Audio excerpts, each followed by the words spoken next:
Hello mga Mima! Another day, another mini vlog.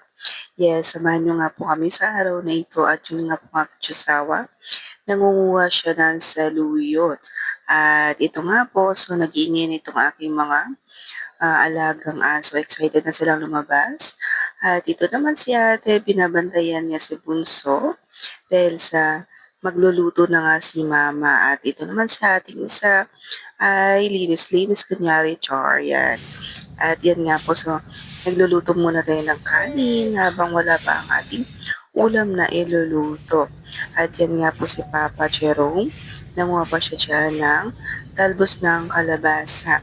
Nanguha siya ng mga gulay na ilalagay natin mamaya or gagamitin natin sa ating iluluto na ulam. At yan nga po, so pauwi na nga siya dyan, lumiko pa siya dahil nanguha siya ng talong. At yan nga po, may pang-ulam na tayo. Thank you for watching, mga mi. Salamat po sa Diyos. May pang-ulam na tayo. Yes, fresh na fresh ang ating mga gulay. Thank you for watching.